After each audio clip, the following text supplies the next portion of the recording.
Assalamualaikum warahmatullahi wabarakatuh. Alhamdulillah, alhamdulillahi rabbil alamin. Wa bihi nasta'inu ala umuri dunya waddin. Wassalatu wassalamu ala ashrafil anbiya'i wal mursalin, nabiyyina Muhammadin wa ala alihi wa sahbihi ajma'in, amma ba'du. Bapak Ibu yang kami hormati, rahimani wa rahimakumullah. Tak bosan-bosannya mari senantiasa kita panjatkan puja dan puji syukur kita kehadirat Allah Subhanahu wa taala, karena dengan nikmatnya, karunia-Nya, hidayah dan taufiknya kita bisa kembali berkumpul di tempat yang mulia ini, tentunya untuk kepentingan yang agung, yaitu menegakkan salat maghrib secara berjamaah, kemudian diikuti dengan kajian ilmiah. Semoga Allah Azza wa Jal berkenan untuk menerima seluruh amal ibadah kita. Amin ya rabbal alamin. Kemudian salawat serta salam tak lupa kita haturkan kepada uswah hasanah kita, suri tauladan kita, Nabi besar Muhammad sallallahu alaihi wasallam beserta keluarga, sahabat dan seluruh pengikutnya yang setia hingga yaumil qiyamah. Bapak Ibu yang kami hormati, rahimani wa rahimakumullah. Banyak dalil yang memperingatkan kita agar waspada dari yang namanya jabatan, kekuasaan, dan juga memperebutkan keduanya. Tetapi sebaliknya, banyak dalil yang memuji pemimpin yang adil, pemimpin yang soleh, dan menganjurkan umat Islam untuk menegakkan hukum Allah Subhanahu wa ta'ala di atas muka bumi ini. Bagi orang-orang yang belajarnya masih setengah-setengah atau berpikiran agak pendek, bisa saja dia berprasangka atau menduga bahwa dalil-dalil yang berkaitan dengan dua hal tersebut saling bertentangan, saling kontradiksi, atau ada yang memutuskan untuk memilih salah satunya dan mengabaikan yang salah satunya lagi. Maka Bapak Ibu sekalian yang dirahmati Allah Subhanahu wa taala, satu hal penting yang perlu kita fahami bersama, banyak hal di dalam agama Islam ini, dalil-dalil yang secara tekstual seakan-akan bertentangan. Tetapi itulah tugas ulama yang bijak. Untuk apa? Untuk menjamak, untuk mempersatukan kedua dalil yang secara zahir terlihat bertentangan. Banyak, bukan hanya dalam masalah kepemimpinan atau meminta jabatan atau meminta siasah. Di dalam hadis Nabi Muhammad SAW, beliau pernah memperingatkan sahabat ketika sahabat tersebut meminta amal, meminta agar dia diberikan jabatan oleh Nabi Muhammad SAW. Maka Nabi Muhammad SAW mengatakan, innaka dhaif, tidak bisa, engkau itu adalah orang yang lemah. Wa innaha amanah, sesungguhnya jabatan itu adalah amanah. Dan kelak pada hari kiamat bisa jadi jabatan yang engkau minta kemudian engkau dapatkan itu akan menjadi khizyun wa nadamah, akan menjadi penyesalan pada hari kiamat. Tetapi setelahnya Nabi Muhammad SAW meneruskan, illa man akhadhaha bihaqqiha, kecuali yang mengambil jabatan tersebut karena dengan cara yang baik, dengan cara yang benar, karena dia yakin dia berkompetensi, dia ada kompeten sehingga dia berani untuk mengajukan diri meminta jabatan, tidak masalah. Asalkan sekali lagi dia mampu untuk mengemban amanah tersebut. Maka dalil-dalil seperti ini harus dijamak. Jadi jangan sampai Bapak Ibu sekalian yang memilih saling mencaci, kemudian yang golput mencaci yang memilih. Jangan sampai seperti itu. Maka dari itu Bapak Ibu sekalian yang dirahmati Allah Subhanahu wa taala, akan kami sampaikan beberapa hal yang secara dohir kontradiksi tetapi ternyata bisa dijamak. Contohnya adalah masalah kaya atau miskin. Kaya atau miskin. Kalau menurut pian Pak, lebih utama yang kaya atau yang miskin? Tadi kita selesai Pak ya, kita tidak akan memperpanjang masalah kampanye atau politik atau kepemimpinan, karena ini masa-masa tenang dan semoga Allah Subhanahu wa taala memberikan kepada kita semua pemimpin yang adil, pemimpin yang amanah, yang seandainya yang terpilih pun bukan sesuai dengan hati nurani kita, semoga diberikan kekuatan untuk berbalik haluan dan menjadi pemimpin yang amanah. Amin ya rabbal alamin. Baik, Bapak Ibu sekalian yang dirahmati Allah Subhanahu wa taala, tadi kami tanyakan antara kaya dan miskin. Menurut pian lebih utama yang mana? Yang kaya atau yang miskin? Yang kaya. Yakin Pak? Yang kaya atau yang miskin? Baik. Bapak Ibu sekalian dirahmati Allah Subhanahu wa taala, ketika ulama menulis kitab atau bab di dalam kitab bertema misalnya fadlul ghina, keutamaan kaya, apakah bisa kita pahami bahwa muslim itu harus kaya? Bisa atau tidak? Ada ulama menulis sebuah karya atau bab di dalam kitab misalnya fadlul ghina, keutamaan kaya. Apakah boleh kita pahami bahwa setiap muslim itu harus kaya? Boleh atau tidak difahami seperti ini? Tidak boleh. Sebaliknya, ketika ada ulama menulis bab di dalam kitab dengan tema misalnya fadlul fakri, keutamaan miskin, bolehkah kita pahami bahwa muslim itu harus miskin? Boleh atau tidak Pak? Tidak boleh. Kalau kita mempunyai pemahaman seperti itu, mohon maaf, itu adalah bentuk salah kaprah dan juga bentuk salah faham di dalam memahami dalil-dalil yang disampaikan oleh Nabi Muhammad sallallahu alaihi wasallam. Mengapa? Karena luas dan sempitnya rizki kita itu, siapa yang menentukan? Allah Subhanahu wa ta'ala. Di dalam Al-Quran Allah Subhanahu wa ta'ala berfirman, Inna rabbaka yabsutur rizqa liman yasha'u wa yaqdir. Sesungguhnya Tuhanmu yang meluaskan rizki, wa yaqdir, dan juga menyempitkan rizki, liman yasha, kepada siapapun yang dikehendaki Allah Subhanahu wa ta'ala. Bisa kita lihat di dalam surah Al-Isra ayat ke-30.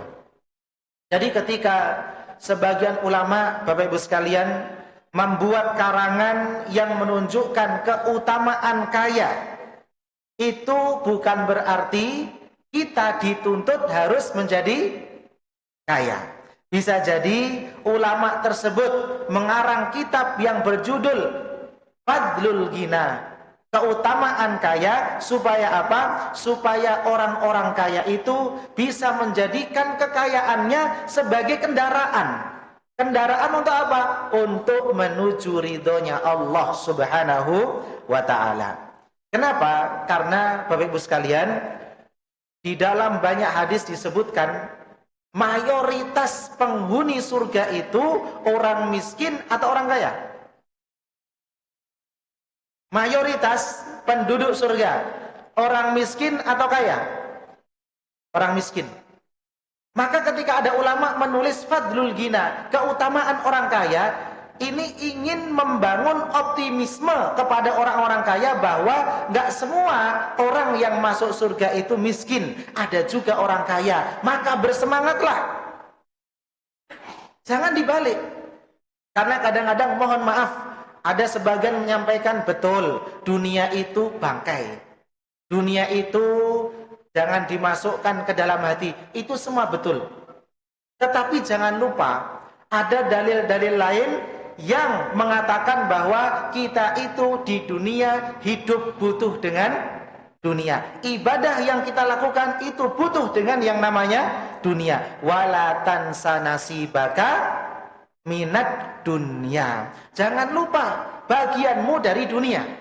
Ini dalil yang tegas dari Allah Subhanahu wa ta'ala. Dan sebaliknya, Bapak Ibu sekalian, ketika ada ulama yang tadi kami sampaikan membuat karangan tentang keutamaan fakir, keutamaan miskin, maka jangan sampai terbesit di benak kita orang muslim harus miskin.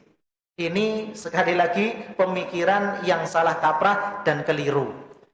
Bisa jadi ulama tersebut membuat kitab yang berjudul Fadlul Fakri, keutamaan fakir atau miskin. Tujuannya apa? Supaya orang miskin pun memahami bahwa dengan kemiskinannya dia bisa menjadikannya sebagai kendaraan untuk menuju ridhonya Allah Subhanahu wa ta'ala. Bahkan bisa jadi di dalam kitab tersebut disebutkan orang miskin itu adalah penghuni surga yang paling banyak. Bapak Ibu sekalian yang dirahmati Allah Subhanahu wa ta'ala, karena itu sepanjang sejarah kita bisa menyaksikan dari zaman dulu sampai sekarang pasti ada orang kaya, pasti juga ada orang miskin. Ada nggak Pak? Mohon maaf, satu daerah kaya semua. Saya pernah kuliah di Saudi Pak, itu ada orang miskin. Di Saudi ada orang miskin. Saya pernah naik bis, kemudian saya lihat ada beras tulisannya 3 kilo. Itu kalau tidak salah sebelum Idul Fitri. Saya bertanya kepada sopirnya, Syekh, ini beras untuk siapa? Di Saudi ada orang miskin nggak? Maujud, kata dia, ada. Orang miskin ada di Saudi. Beras ini untuk orang-orang miskin yang ada di Saudi. Dimanapun tempatnya, insya Allah ada kaya, ada miskin. Ada nabi yang kaya, ada juga nabi yang miskin. Maka kaya dan miskin bukan ukuran, bukan patokan, bukan acuan. Karena di dalam agama kita acuannya adalah amal. Orang kaya mengamalkan kekayaannya, orang miskin mengamalkan sesuai dengan kondisinya. Maka di dalam sebuah hadis disebutkan, la hasada, tidak boleh kita ghibthah, hasad yang terpuji, illa fitnataini, kecuali pada 2 perkara. Yang pertama, seseorang yang diberikan harta oleh Allah, fasallatahu ala halakatihi, dia kemudian menguasai hartanya. Di sini Rasulullah SAW menggunakan dan memilih kata menguasai. Mengapa? Karena kalau harta ini tidak dikuasai oleh pemiliknya, dia akan kalah oleh hartanya.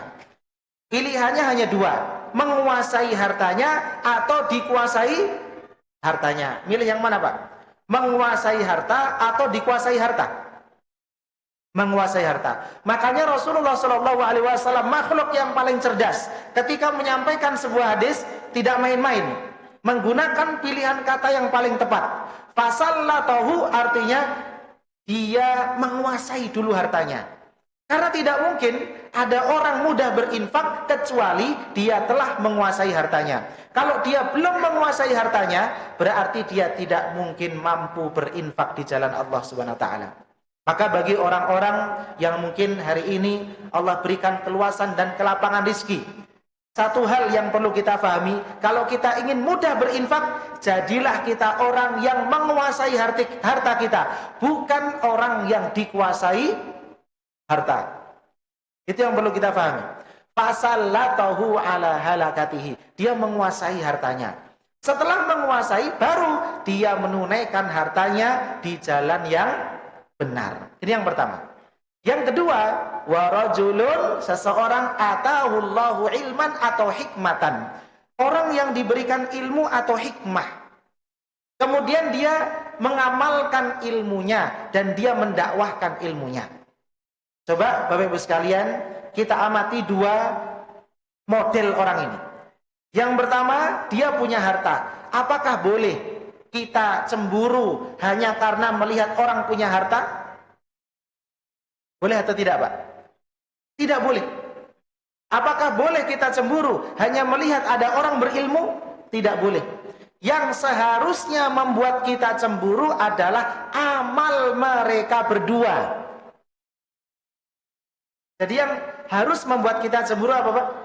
Amal mereka berdua. Yang kaya beramal dengan kekayaannya, yang punya ilmu beramal dengan ilmunya. Yang kita boleh cemburui bukan hartanya, bukan ilmunya.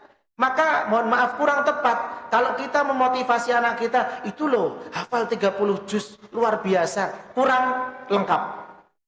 Coba cari yang hafal 30 juz, yang mengamalkan ilmunya, yang murojaah hafalannya. Karena murojaah di zaman sekarang ini sulit. Adalah Pak, di antara kita kalau ketemu hafid Quran, tanyakan, Mas, pian murojaah sehari berapa? 5 juz?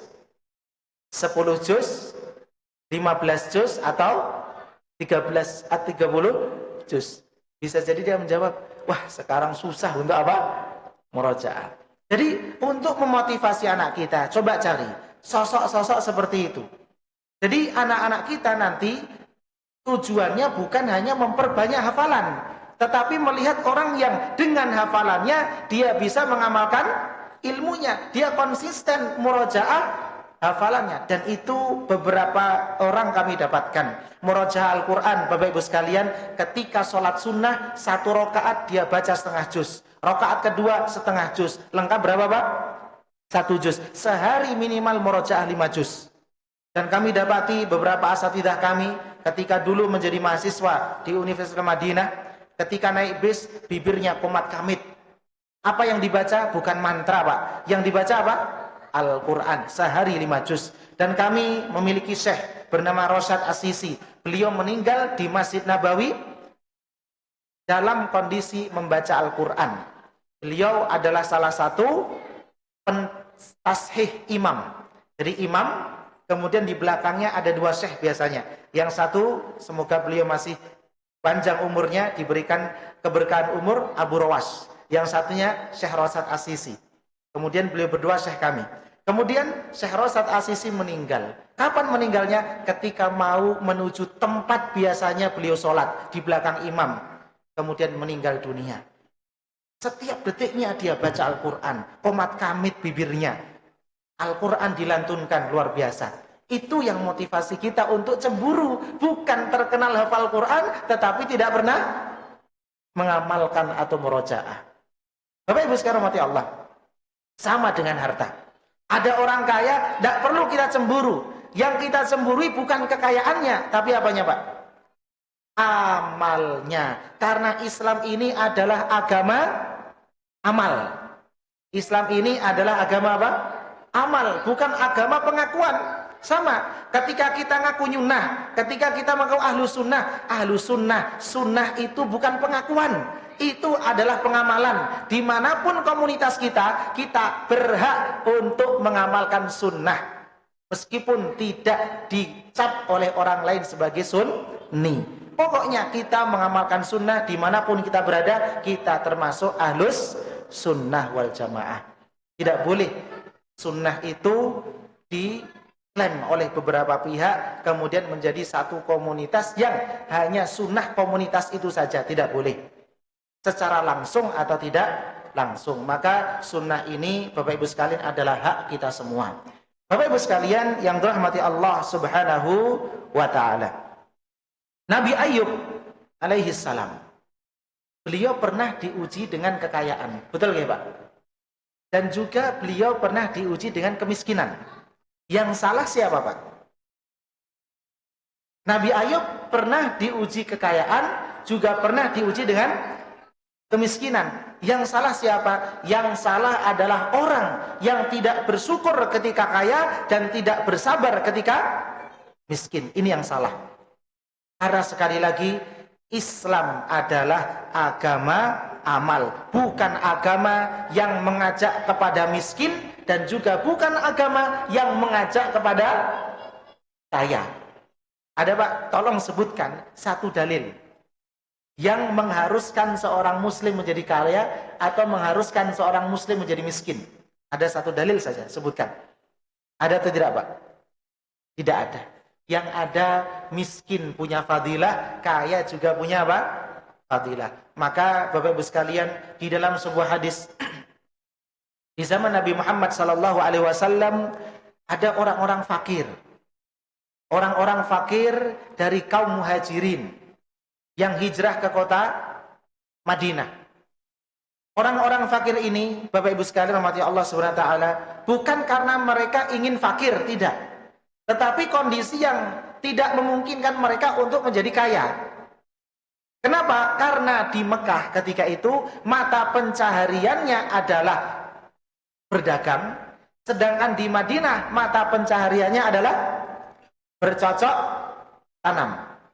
Maka mereka ketika sampai Madinah sedikit ada kaget. Ada sedikit perbedaan bagaimana cara mencari uang.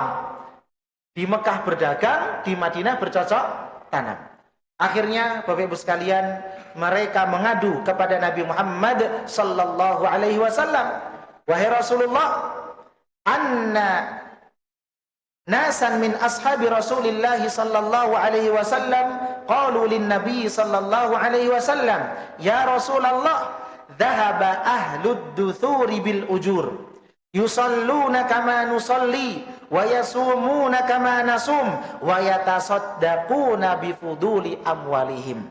Wahai Rasulullah, orang-orang kaya di kota Madinah ini mereka membawa pahala yang banyak sekali.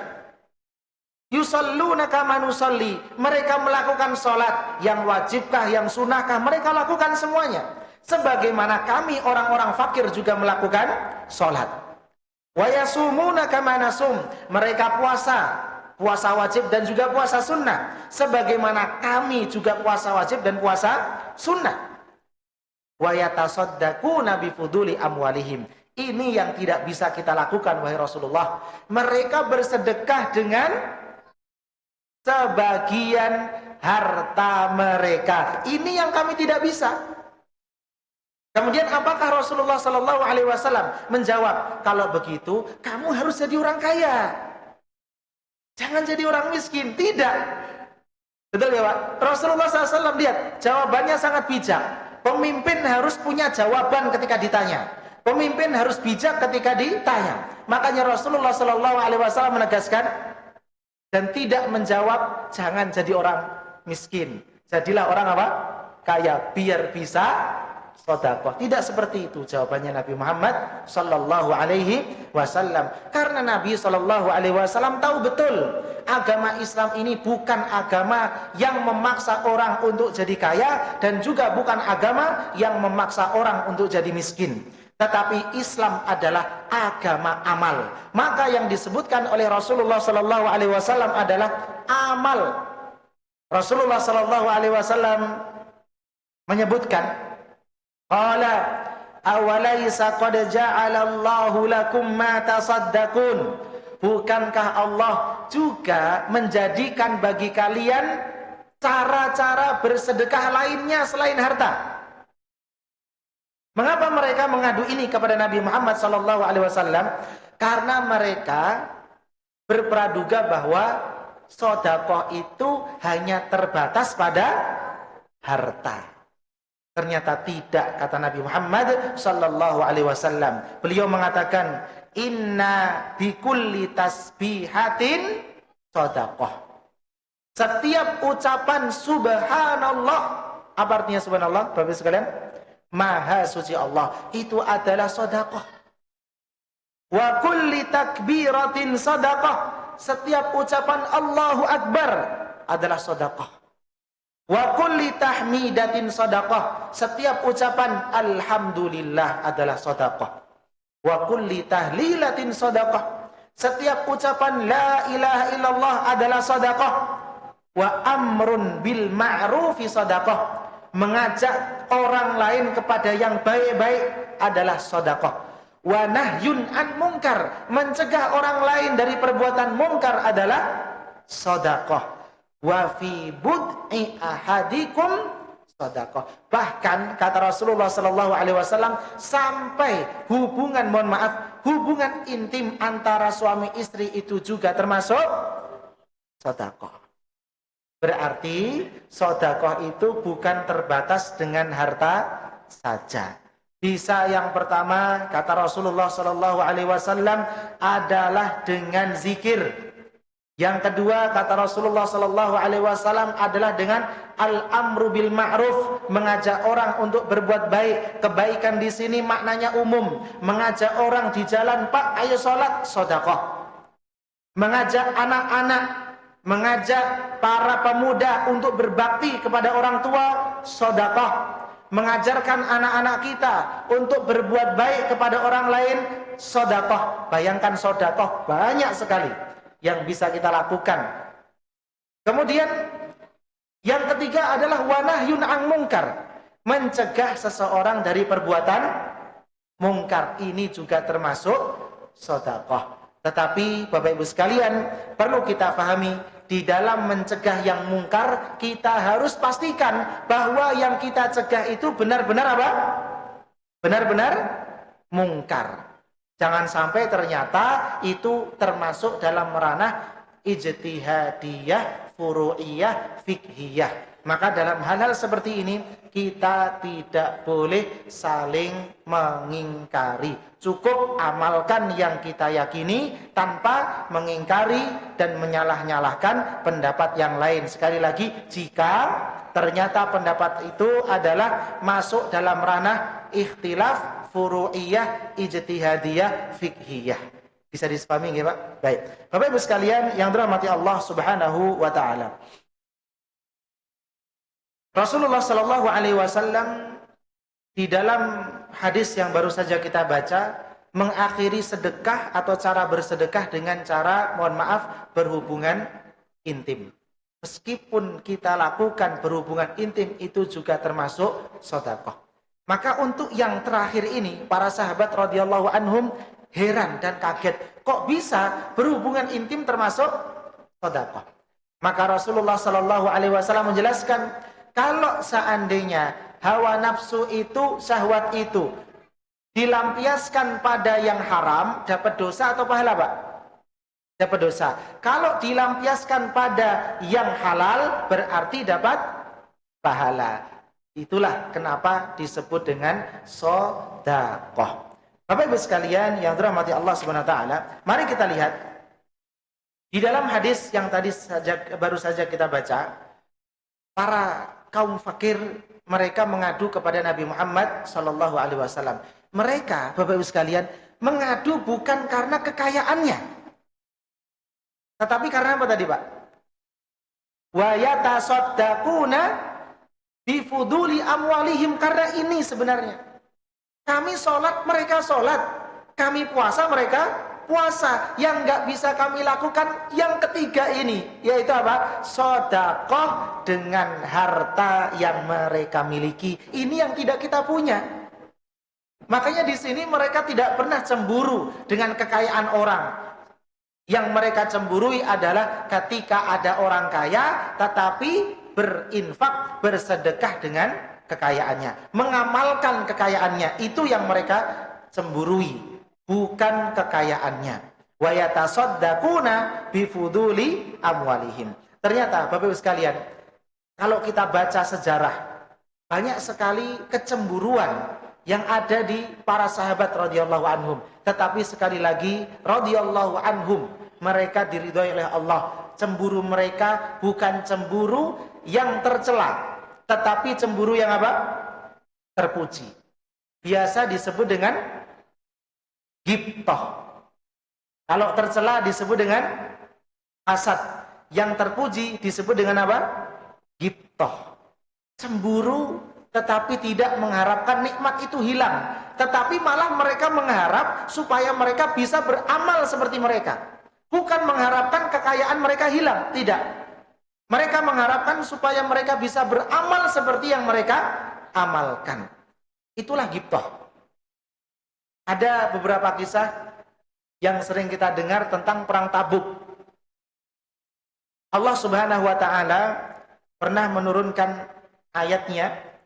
Allah berfirman, "Wala 'alal ladzina idza ma atauka litahmilahum qulta la ajidu ma ahmilukum 'alaihi tawallaw wa a'yunuhum tafidu minad dam'i hazanan alla yajidu ma yunfikun." Dan tidak pula berdosa atas siapa? Atas orang-orang yang apabila mereka datang kepadamu wahai Muhammad. Datang untuk apa Bapak Ibu sekalian? Mereka datang untuk meminta bantuan kepada Nabi Muhammad SAW, hewan tunggangan ataupun perbekalan yang bisa mereka bawa menuju perang Tabuk.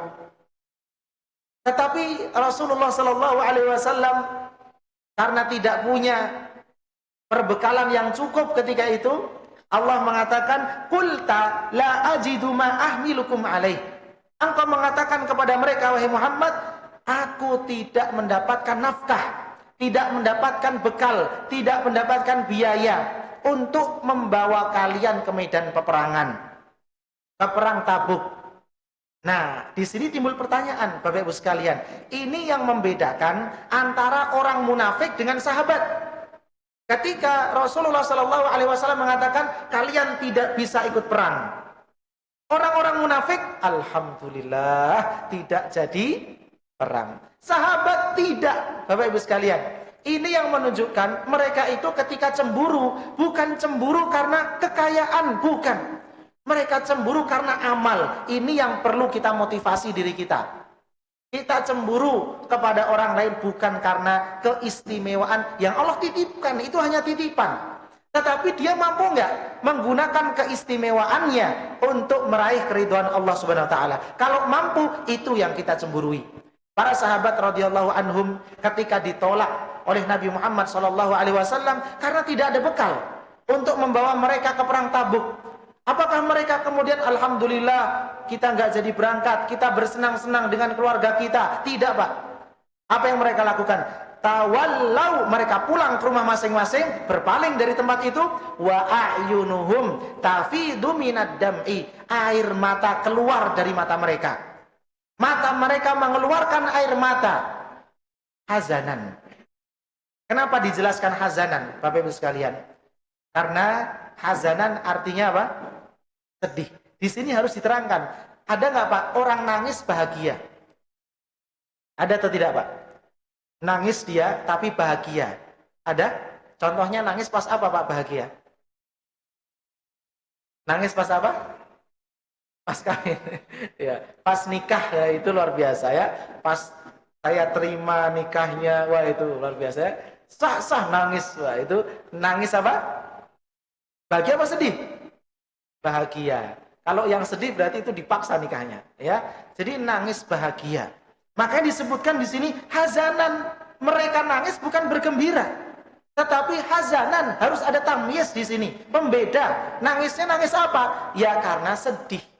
Kenapa sedih? Disebutkan oleh Allah Subhanahu wa taala, alla yajidu ma yunfikun. Karena mereka tidak mendapatkan ma yunfikun, sesuatu yang bisa membuat mereka berangkat ke perang Tabuk, nafkah, biaya, perbekalan yang bisa membuat mereka berangkat ke perang Tabuk. Mereka menangis. Jadi sekali lagi, para sahabat radhiyallahu anhum cemburu kepada seseorang, cemburu kepada sahabat yang lain bukan karena apanya Pak? Kekayaannya, bukan karena keistimewaan yang dia miliki, bukan. Tetapi karena amalnya, karena amal yang bersumber dari keistimewaannya. Itu yang menjadi fokus kecemburuan mereka. Ada kisah yang lain, mungkin kisah ini pernah pian dengar, yaitu kisah Umar bin Khattab dengan siapa? Abu Bakar As-Siddiq radhiyallahu anhuma. Pada suatu hari Umar bin Khattab mengatakan, amarona Rasulullah sallallahu alaihi wasallam yauman an natasaddaq. Pada suatu hari Rasulullah sallallahu alaihi wasallam memerintahkan kami untuk bersedekah. Fa faqadzalika malan indi. Kebetulan ketika itu saya pas ada uang. Pas ada harta. Maka dia bergumam, dia mengatakan kepada dirinya sendiri, al-yauma asbiqu Abu Bakrin in sabaqtuhu yauman. Mungkin hari ini saya bisa mendahului, bisa mengalahkan Abu Bakar kalau bisa, kata Abu Bakar, kata Umar bin Khattab radhiyallahu anhu. Maka Umar bin Khattab faji'tu binismi mali, datang dengan setengah dari hartanya. Faqala Rasulullah sallallahu alaihi wasallam, maka Rasulullah bertanya kepada Umar bin Khattab, wahai Umar, ma abqaita li ahlik, apa yang kau sisakan untuk keluargamu? Fakultu mithlahu, semisalnya wahai Rasulullah. Berarti kalau diinfakkan setengah, sisanya berapa? Setengah. Qala, kemudian Umar mengatakan, wa ata Abu Bakrin radhiyallahu anhu bi kulli ma indahu. Tiba-tiba datang Abu Bakar radhiyallahu anhu membawa seluruh hartanya. Umar setengah, dia kira dengan setengah hartanya mampu mengalahkan siapa Pak? Abu Bakar. Ternyata Abu Bakar datang menggunakan semua hartanya, membawa semua hartanya. Coba kita amati dengan baik Pak. Hadis ini, Umar bin Khattab cemburu kepada Abu Bakar gara-gara apa? Gara-gara amalnya atau kekayaannya? Gara-gara amalnya. Kok bisa Abu Bakar tiba-tiba membawa seluruh hartanya? Gimana ceritanya? Kalau seandainya Umar bin Khattab cemburu karena kekayaannya, dia tidak akan cemburu. Dia akan mengatakan, alhamdulillah habis duitmu. Kan begitu Pak? Alhamdulillah apa? Habis uangmu. Saya masih ada setengah di mana? Di rumah. Uangmu sudah habis. Ini kalau motivasinya bukan amal. Ternyata motivasinya adalah amal. Maka Umar bin Khattab mengatakan, qultu la usabikuka ila syai'in abada. Jadi Abu Bakar ditanya Rasulullah, apa yang kau tinggalkan untuk keluargamu? Abu Bakar mengatakan, saya tinggalkan Allah dan Rasulnya. Berarti seluruh hartanya diinfakkan. Maka Umar bin Khattab mengatakan, la usabikuka ila syai'in abada. Wahai Abu Bakar, mulai hari ini saya tidak akan mampu berlomba dengan dirimu dalam kebaikan. Saya tidak akan mampu mendahului dirimu dalam kebaikan abadan untuk selama-lamanya. Jadi cemburunya Umar bukan karena apa Pak? Kekayaannya Abu Bakar, tetapi karena amalnya siapa? Abu Bakar As-Siddiq radhiyallahu anhum ajmain. Bapak Ibu sekalian yang dirahmati Allah Subhanahu wa taala. Baik, kita akan menyebutkan bahwa sedekah itu bukan hanya terbatas pada harta. Dan sedekah itu bermacam-macam. Ada sedekah dari Allah untuk hambanya, ada sedekah dari hamba untuk hamba. Nah, sekarang kita akan sedikit membahas sedekahnya Allah untuk hamba. Contohnya apa, Pak? Ini dekat dengan Ramadan. Sedekahnya Allah kepada hamba. Contohnya ini dekat dengan bulan Ramadan. Biasanya kadang-kadang ada orang dapat sedekahnya Allah di bulan Ramadan. Contohnya apa? Makan dan minum di tengah hari bulan Ramadan padahal dia puasa. Dengan sengaja atau tidak sengaja? Tidak sengaja. Kalau sengaja bukan sedekah. Ya, tapi kalau tidak disengaja itu namanya sedekah. Ya, alhamdulillah. Jangan malah dibatalkan puasanya. Ya, teruskan puasanya. Contoh yang lain. Dulu sholat qashar itu dipahami oleh sebagian sahabat, sholat qashar itu hanya ketika dalam kondisi takut. Takut diserang orang kafir, maka ada sholat qashar. Kenapa mereka memahami seperti ini? Karena di dalam Al-Quran disebutkan secara tekstual, wa idza darabtum fil ardi falaisa 'alaikum junah an taqsuru minas shalah in khiftum, jika kalian takut ayyaftinakumul ladina kafaru, diserang orang-orang yang kafir. Jadi kalau kalian takut diserang orang kafir, kalian dalam kondisi safar, maka boleh kalian mengqashar sholat. 4 jadi berapa Pak? Jadi 2. Boleh. Maka para sahabat sebagian dari mereka memahami, oh berarti kalau dalam kondisi aman, kita tidak perlu qashar. Meskipun safar. Maka Umar bin Khattab radhiyallahu anhu menjelaskan tidak. Tetapi betul ayatnya berbunyi seperti itu, Allah Subhanahu wa taala menjadikan qashar itu sebagai sedekah. Meskipun dalam kondisi tenang dan aman. Shadaqatun tasaddaqallahu biha alaikum faqbalu shadaqatahu. Jadi salat qashar dalam kondisi safar adalah apa Pak?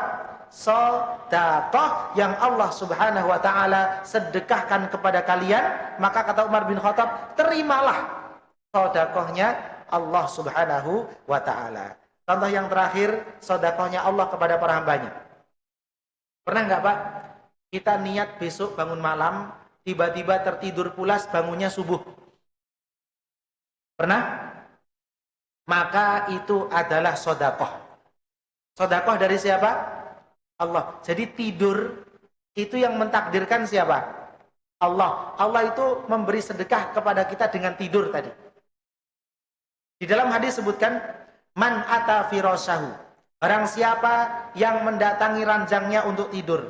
Wa huwa yanmi dan dia berniat an yaquma untuk bangun fayusalliya minal lail, kemudian dia salat malam. Fagolabathu ainuhu hatta yusbih, maka kemudian dia tertidur hatta yusbih sampai subuh. Sampai subuh. Kutiba lahu manawa, maka akan dicatatkan untuknya sesuai dengan niatnya. Wa kana naumuhu shadaqatan alaihi min rabbih. Tidur yang Allah takdirkan untuknya tadi, Bapak Ibu sekalian, adalah sedekah dari Allah untuk siapa? Untuk dia. Jadi enak ya Pak, Islam itu tidur pun ada apanya? Tidur pun ada apanya? Pahalanya. Orang kafir sholat pun gak akan diterima. Orang kafir sedekah pun tidak akan diterima. Puasa pun bahkan mereka akan dapat dosa. Jadi maju salah, mundur salah, itu orang kafir Pak. Kalau mereka nggak puasa, diazab karena meninggalkan puasa. Kalau mereka puasa, mereka tidak akan diterima puasa mereka. Sama, mereka tidak sholat akan diazab karena mereka meninggalkan sholat. Masalakakum fi sakor. Apa yang membuat kalian masuk ke dalam neraka sakor? Ini orang-orang kafir ditanya. Kemudian mereka menjawab, qalu lam nakum minal musallin. Kami mengatakan, orang-orang kafir mengatakan, lam nakum minal musallin. Kami tidak termasuk orang-orang yang mendirikan sholat. Jadi orang kafir sekarang Pak, yang nggak sholat itu, nanti di akhirat diazab bukan karena kekufurannya saja, tetapi mereka juga akan diazab karena meninggalkan sholat juga. Na'udzubillahi min dzalik. Sudah azan Pak? Baik, barakallahu fikum. Ini beberapa hal yang bisa ulun sampaikan. Tetap semangat untuk berkehidupan. Insyaallah takdir apapun yang sedang kita alami sekarang tidak membuat kita dan tidak pernah menjadikan kita putus asa untuk mendapatkan ridhonya Allah Subhanahu wa taala. Beramal sesuai dengan apa Pak? Kemampuan kita masing-masing. Barakallahu fikum. Kita akhiri dengan doa kafaratul majlis. Subhanakallahumma wa bihamdik asyhadu an la ilaha illa anta astaghfiruka wa atubu ilaik. Assalamualaikum warahmatullahi wabarakatuh.